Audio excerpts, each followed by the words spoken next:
ओम क्रीं महाकल्ले नमः। नमस्कार दर्शक बंधु, जय जगन्नाथ। मु आचार्य शिवशक्तिरत्न आज आपण मानक स्वागत जनाउछि। एक स्वतंत्र उपस्थापना आपनकर राशि रे कोन रहइबो प्रभाव आपनकर मंगल एवं केतुंकर जो विलक्षण जोग आसंता जून 7 तारिख ठार संगठित होछि, जोटा जुलाई मास 28 तारिख पर्यंत रहइबो। 51 दिन कोन रहइबो आपन पई प्रभाव, कारण ए जो प्रभाव आपनकर क्रिएट हबो, जो विलक्षण जोग आपनकर 9th हाउस रे अर्थात आपनकर भाग्य स्थान रे क्रिएट होछि, जोटा कि सैजिटेरियस रे आपनकर धनु राशि रे तार प्रभाव कोन रहइबो, कारण डेस्टिनी आपन सपोर्ट करिवो तो ना करिवो कि नाही, तार संपूर्ण डिस्कशन आज आपन करिवे। कारण एटा 36 वर्ष परे ही संगठित हेछि, पूर्वरु हेतला 36 वर्ष पूर्वरु 1989 रे आपनकर सेप्टेम्बर मास रे, जहा कि बाबरी मस्जिद रे तार प्रभाव सुनंतु। बाबरी मस्जिद रे राम लालांकर जो पूजा करा जाउतला सेठी परमिशन प्रथम मिली नथिला। बहुत संघर्ष परे प्रथम करी 1989 मसिया सेप्टेम्बर मास रे पूजा करिवार अधिकार मिलिला।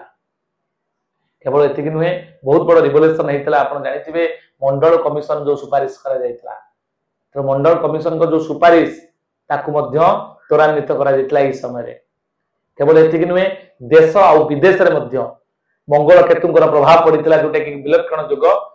यह विलक्षण ही पारे, सुलक्षण भी किछि विलक्षण रु सुलक्षण आसी थाए। अर्थात यदि महाभारत युद्ध न हितांता, सत्यर प्रतिष्ठा हितांता कि न्याय अन्याय पाखरे जो पराजित थिला, न्याय आज जीति जाइथिला। न्याय जितिबा पई भगवान श्री कृष्ण गीता अर्जुन को सुनाइथिले, तापर युद्ध हेतिला एवं शांति प्रतिष्ठा हेतिला, न्याय प्रतिष्ठा हेतिला, सत्य प्रतिष्ठा हेतिला। तेणु रिवोल्यूशन आवश्यकता रही, संघर्ष आवश्यकता रही, संग्राम आवश्यकता रही। तेणु एभली किछि संजोग आपन लाइफ रे कोन घटिबो, आपन व्यक्तिगत जीवन रे कोन घटिबो, ताकू नै आज स्वतंत्र उपस्थापना। दर्शक बंधु, 9th हाउस रे आपन जानिथिबे जो पूर्वरु हेतिला आपन लेबर आंदोलन, जोटा कि नेशनल इंटरनेशनल इंडस्ट्रियलाइजेशन रो कांसेप्ट को पूरा चेंज कर दिया हेतिला। सही बड़ी किछि प्रभाव आपन लाइफ रे मध्ये आसुची। आपन करे किछि संस्कार, किछि रिफॉर्म्स, किछि परिवर्तन, किछि नुवा करिवार जो समय, अपॉर्चुनिटी, नुआ शिखिबार समय, शिखिबार नुआ किछि जानिबार, नुआ किछि उद्भावन करिबार, इनोवेशन करिबार समय ए 51 दिन आसुची, जोटा कि 7 जून ठारू 28 जुलाई पर्यंत 51 दिन समय आपन पई बहुत बड़ अपॉर्चुनिटी नै कि आसी पारे। कारण आपनकर भाग्य स्थान बा 9th हाउस रे आपनकर अछंती के ना आपनकर मंगल आ केतु सिंह राशि रे अछंती। एइति पई एटा विलक्षण जोग, कारण सिंह राशि रे अधिपति हेले रवि। रवि रे फायर एलिमेंट प्लानेट पा अग्नि तत्व ग्रह, ता सहित मिसी गले मंगल। मंगल होउछन फायर एलिमेंट प्लानेट, से भी मध्य अग्नि प्रधान ग्रह। ता सहित मिसी गले केतु, जोडे 18 मे रु आसी अछंती। मंगल सिना 7 जून रु आसिले, किंतु आपनकर केतु मध्य रहिचंती ना 18 मे रु आसी कि सिंह राशि रे। तो ये दी जण मिसी गले, तो तीनटा फायर आपन चिंता करन। ये प्लानेट रो जो कंजक्शन केते बड़ रिवोल्यूशन आपन लाइफ रे आनी पारे।